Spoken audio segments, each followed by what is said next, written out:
Nitish Patel mic नहीं है sir, बंद कर रहे हो सर। इंडिपेंडेंट कि यूपी को 4 भागों में विभाजित किया जाए। उत्तर प्रदेश देश का सबसे बड़ा सूबा है, उसको इस बजट में कुछ नहीं मिला।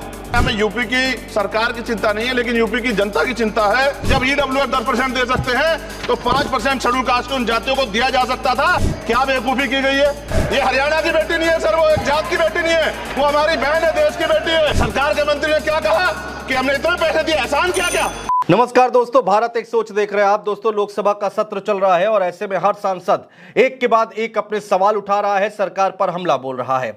इसी कड़ी में चंद्रशेखर नगीना से जो नए नए सांसद चुनकर आए हैं, युवा सांसद हैं, वो भी अपनी बात रखना उन्होंने शुरू किया और जमकर हमला बोला सरकार के ऊपर। एक के बाद एक तमाम मुद्दों को लेकर उन्होंने अपनी बात रखनी शुरू की। जब बात की शुरुआत की तो अपने संसदीय क्षेत्र नगीना की समस्याओं को लेकर उन्होंने अपनी बात की शुरुआत की और बोलते बोलते सरकार पर एक के बाद एक हमला किया। बीच में दोस्तों चंद्रशेखर का माइक भी बंद हो गया था, उस पर चंद्रशेखर चुटकी लेते हुए भी दिखाई दिए और कहा कि माइक बंद कर दिया है क्या सर? वो तस्वीर भी हम आपको दिखाएंगे। इसके साथ ही साथ विनेश फोगाट को लेकर क्या कुछ बयान दिया और कितना गुस्से में आ गए चंद्रशेखर, वो भी हम आपको सुनाने और दिखाने जा रहे हैं। तो क्या कुछ मुद्दे उठाए गए हैं चंद्रशेखर आजाद की तरफ से, वो सब हम आपको बताने जा रहे हैं। और सबसे बड़ी खबर जो निकल कर आई है कि चंद्रशेखर ने भी उत्तर प्रदेश के 4 भागों में बांटने की मांग कर दी है। जो मांग पहले मायावती की तरफ से भी की जा रही थी, मायावती ने अपनी सरकार में कोशिश भी की थी, वही मांग अब चंद्रशेखर भी सदन के अंदर उठाते दिखाई दे रहे हैं। तो चलिए वीडियो की शुरुआत करते हैं और आपको बताते हैं कि आखिर क्या कुछ हुआ लोकसभा के अंदर। सबसे पहले चंद्रशेखर ने क्या कहा वो सुनिए। यूपी देश का सबसे बड़ा सूबा है, लेकिन उसे बजट में कुछ भी नहीं मिला। चंद्रशेखर ने कहा कि हम 80 सदस्य यूपी से जीत कर आए हैं। यूपी की आबादी लगभग 25 करोड़ है, लेकिन बजट में ना के बराबर मिला है। सरकार 5 किलो राशन दे रही है, लेकिन वो जीवन जीने के लिए काफी नहीं है। और भी बुनियादी सुविधाओं की जरूरत होती है अगर इज्जत की जिंदगी चाहिए। सुनिए चंद्रशेखर ने क्या कुछ कहा। उत्तर प्रदेश देश का सबसे बड़ा सूबा है, उसको इस बजट में कुछ नहीं मिला।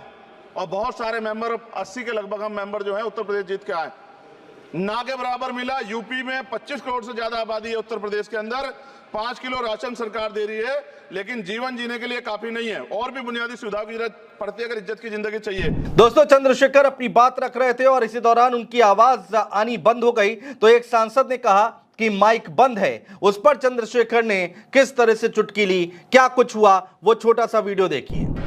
चंद्रशेखर नीतीश पटेल माइक नहीं है सर, बंद कर रहे हो सर। इंडिपेंडेंट आ गया। इसके बाद दोस्तों चंद्रशेखर उत्तर प्रदेश पर आ गए और यूपी सरकार के बारे में क्या कहा और उत्तर प्रदेश को लेकर क्या कहा। बाबा साहब भीमराव अंबेडकर का वो कौन सा बयान, वो कौन सा कोट है जिसको यहां पर उन्होंने बोला, वो भी हम आपको बताने जा रहे हैं। दोस्तों, लोकसभा के अंदर चंद्रशेखर ने कहा कि यूपी जैसे बड़े राज्य में बीजेपी सरकार की विकास गति बहुत धीमी है। हमें सरकार की चिंता नहीं है, हमें यूपी की जनता की चिंता है। इस दौरान चंद्रशेखर ने यूपी में 4 भागों में बांटने की मांग की है। यूपी को 4 भागों में बांटने की मांग की है।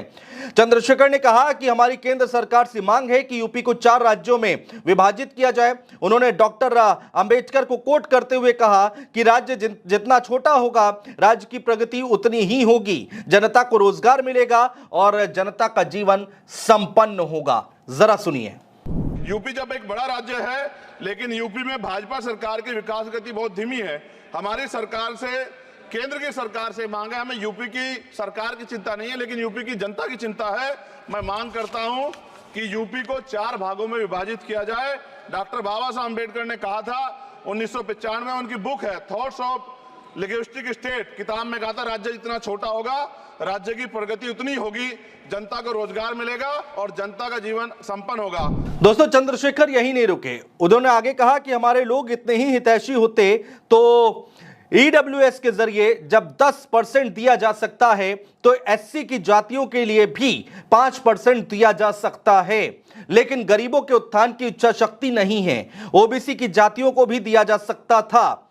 चंद्रशेखर ने आगे कहा दोस्तों कि इसे लेकर सत्ता और विपक्ष दोनों ही अपना स्टैंड क्लियर करें। दलित और आदिवासी समाज उन्हें भूलेगा नहीं जो उनका गला काटेंगे। बड़ी बात बोली चंद्रशेखर ने, सुनिए।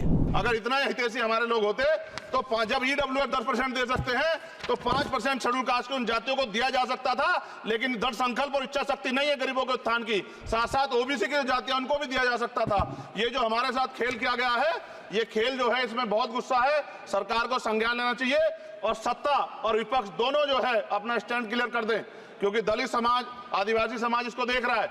वो भूलेगा नहीं, जो उनके गले काटने का काम करेगा उनको भूलेगा नहीं। दोस्तों, अब चंद्रशेखर अपने भाषण के अंतिम पड़ाव पर थे और जाते जाते उन्होंने रेसलर विनेश फोगाट का मुद्दा उठाया है। विनेश फोगाट की अयोग्यता का मुद्दा उन्होंने उठाया और बोलते बोलते चंद्रशेखर एग्रेसिव भी हो गए, गुस्से में भी आ गए। उनकी जो बॉडी लैंग्वेज थी वो देखने लायक थी सदन के अंदर। चंद्रशेखर ने कहा कि विनेश के मुद्दे पर सुबह से बोलने की कोशिश कर रहा था, जब उसे अयोग्य किया गया ऐसा लगा कि किसी ने चाकू घोंप दिया हो। उन्होंने कहा कि हमने इस आंदोलन में रातें बिताई हैं, 4-4 गोली खाई है और वो हरियाणा की बेटी नहीं, देश की बेटी है। ये तमाम बातें चंद्रशेखर की तरफ से कही गई। दोस्तों, वो भी सुनिए। जब उसको डिस्क्वालीफाई किया गया, विनेश या नहीं, लेकिन ऐसा लगा जैसे हमें चाकू घुसेड़ दिया गया। मेरे आज भी याद है उस प्रोटेस्ट में मैंने रातें काटी हैं और 4-4 गोली खाई मैंने। ये देश की अस्मिता से जुड़ा मामला था, पर हमारी मांग ये थी कि सरकार स्टैंड क्लियर कर दे, तब भी सुनवाई नहीं की गई। जब मंत्री बोलने आए तो हमने उनसे कहा कि हमें कुछ इंफॉर्मेशन चाहिए, उस पर बात नहीं हुई। सवाल ये है सर, एक गोल्ड हमारे लिए आ रहा था और जब ये गोल्ड आता देश गौरवान्वित होता। और क्या व्यवस्था थी सर कि उसका वेट बढ़ गया, पता ही नहीं लगा सिस्टम के लोगों को। क्या बेवकूफी की गई है, ये सोचने का विषय है सर। ये बहुत महत्वपूर्ण देश की बेटी का मामला है। ये हरियाणा की बेटी नहीं है सर, वो एक जात की बेटी नहीं है, वो हमारी बहन है, देश की बेटी है। और आपने क्या किया हरियाणा के साथ? आपने हरियाणा का बजट कम किया, जबकि सबसे ज्यादा मेडल हरियाणा लेके आता है। ये गलत है सर, ये धोखा है। हमें इस बात की तकलीफ है कि विनेश जो है देश का नाम गौरवान्वित करती, इस देश का नाम बढ़ाती, लेकिन आज जो है अपमान का सामना करना पड़ रहा है। जब हमारे हितों की बात होगी हम जो है समझौता कर सकते हैं, लेकिन जब देश के हितों की बात होगी, बाबा साहब अम्बेडकर ने कहा था हम प्रथम और अंत्य भारतीय हैं। जब देश हितों की बात होगी, महिला हितों की बात होगी, महिला सम्मान की बात होगी, हर हम कीमत चुका देंगे। सरकार के मंत्री ने क्या कहा कि हमने इतने पैसे दिए, एहसान किया क्या? खैरात दी क्या आपने कोई? खत्म कर रहा हूं सर, खैरात दी क्या आपने कोई? इससे ज्यादा पैसे हम आपको दे देंगे, लेकिन आपको चाहिए था कि इस मामले को संभालते और देश का सम्मान बढ़ाते। आपने लापरवाही बरती, इसका खामियाजा हमें भुगतना पड़ा। मैं आपसे आग्रह करूंगा कि जब वो बेटी देश लौटे सर, जब वो बेटी देश लौटे, रुक जाओ प्लीज, प्लीज, जब वो बेटी देश लौटे, मैं आपसे आग्रह करूंगा कि स्पीकर सर यहां बुला के उसका सम्मान करें। हम सब लोग, वो देश की बेटी है सर, देश के लिए गोल्डन गर्ल है वो, उसका सम्मान यहां किया जाए सर, हमें चाहते हैं। बहुत बहुत धन्यवाद, आपने बात रखने का मौका दिया। महिला विरोधी चुप रहे। थैंक यू कोई महिला विरोधी नहीं बोलेगा बीच में। तो दोस्तों, जैसे जैसे लोकसभा का सत्र आगे बढ़ रहा है और भी ज्यादा यहां पर गुस्सा देखने को मिल रहा है, आक्रामकता देखने को मिल रही है भाषणों में, बयानों में, और वही आक्रामकता देखने को मिली है चंद्रशेखर के बयान में। चंद्रशेखर